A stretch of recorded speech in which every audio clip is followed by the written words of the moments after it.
Welcome back, ladies and gentlemen. Before the all-important Technovation Awards, we have important keynote addresses to be made. The first one is about electronics made in India.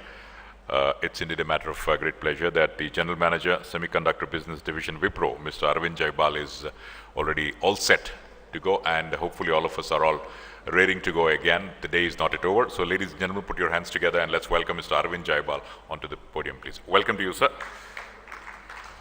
And kindly take your seat, sir.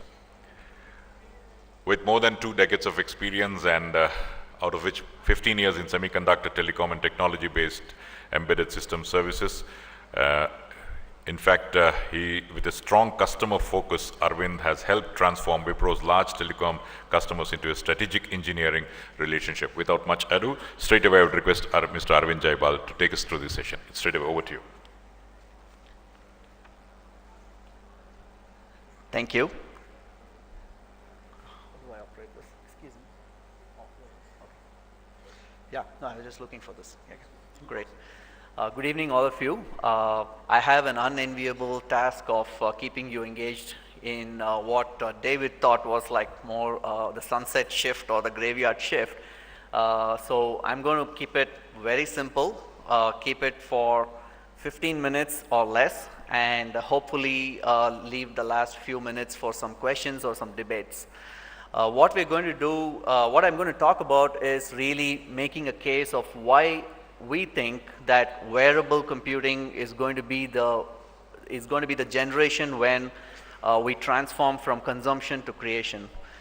It's going to be a bunch of simple facts and simple data points that I'm going to present to you to build the case.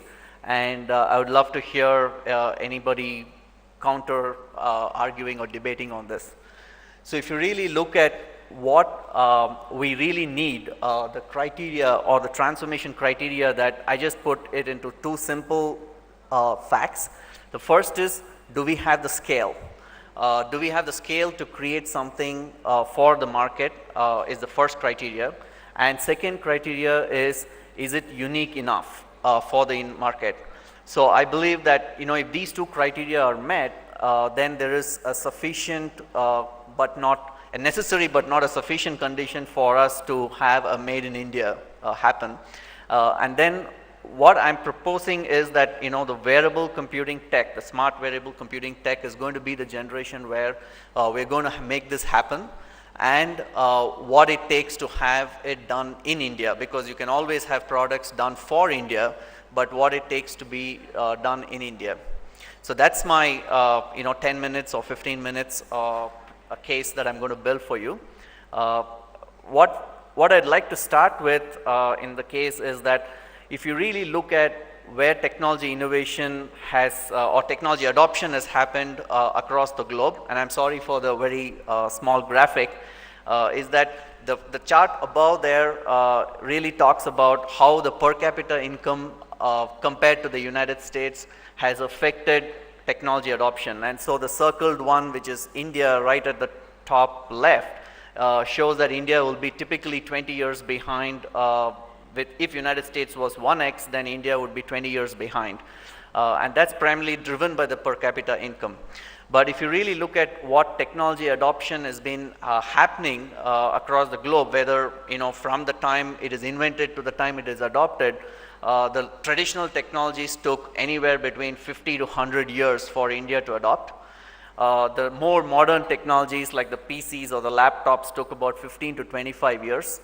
And if you take the mobile revolution that happened in India, we were just 5 to 10 years behind. And my hypothesis is that in the wearable tech generation, we are going to be at par to the Western world, if not maybe a few years behind. But that's going to be the generation that we will be seeing in the next 10 to 15 years. But this is not really enough for us to say that we are going to be having products made in India, made for India, and made in India. So I think that's the next 2 topics that I would like to cover. So if you look at, do we have the sufficient scale in India? Everybody would say yes, because India is a huge market. The Semiconductor Association predicts that, from a 7 billion consumption, we're going to drive to 55 billion in consumption. We're going to be the largest consumers of electronic items like the mobile phones, flat screen TVs, notebook computers. We are a vibrant, growing economy in India. But only 65% or 65% of the work of the products are being imported, and only 35% is even built here, if not designed and built here.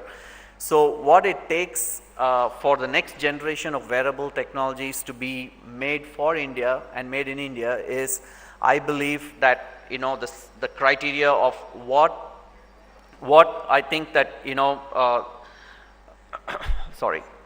wearable technologies is an important part of the part of the revolution, because it's highly personal. We are not going to be having wearable technology having one size fits all. Right now, probably you will have products which are designed in leading economies and then being adopted for Indian market. But soon the Indian consumer with his uniqueness would soon take over, and there would be a volume drive only based on custom products that are built for India.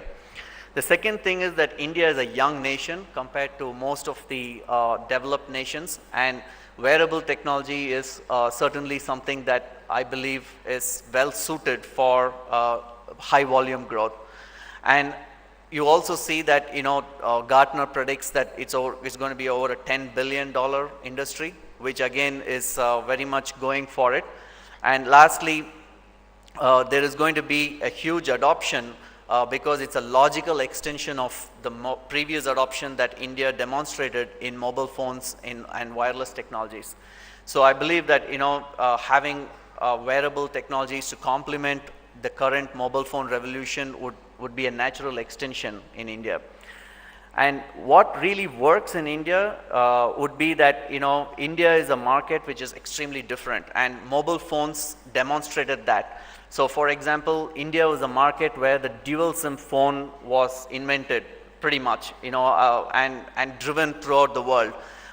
India was a market where touch and type phones was very important. It wasn't about, smartphones, it was about touch and type phones. And the low cost nature of Indian consumer preference was another one that Akash tablet demonstrated. So I think these clearly show that India has a uniqueness about what they prefer and what they don't. The second thing is that, India's very high appetite for technology. There are research reports which show that Indians are generally 12% more amenable to buying high technology or paying for more innovation. And of course, we are one of the largest economies and the largest online population, or second largest online population in the world. And lastly, if you look at the environment in India, I think that we have an excellent environment for having a cost-effective workforce, having excellent intellectual property rights protection, and also the R&D design centers that are required, whether it is the multinational companies or the homegrown Indian companies. There are hundreds of them and a lot of design talent. And there is a huge bubbling emergence of startup companies with new ideas and ability to innovate. So I think with these environmental factors, we are certainly going to see a huge number of products. So one of the things that I wanted to show is that, has it really been done before in India? So I have live examples of products that we have designed in our environment, in our ecosystem. So the first one being the Azure platform, which is a health platform. I'm actually wearing one of these. So this is a platform completely designed for the Indian market, designed in India and manufactured in India. So this is a real-time health monitoring system which collaborates with your cell phone, and you'll be able to kind of keep tab of your vital statistics of your health.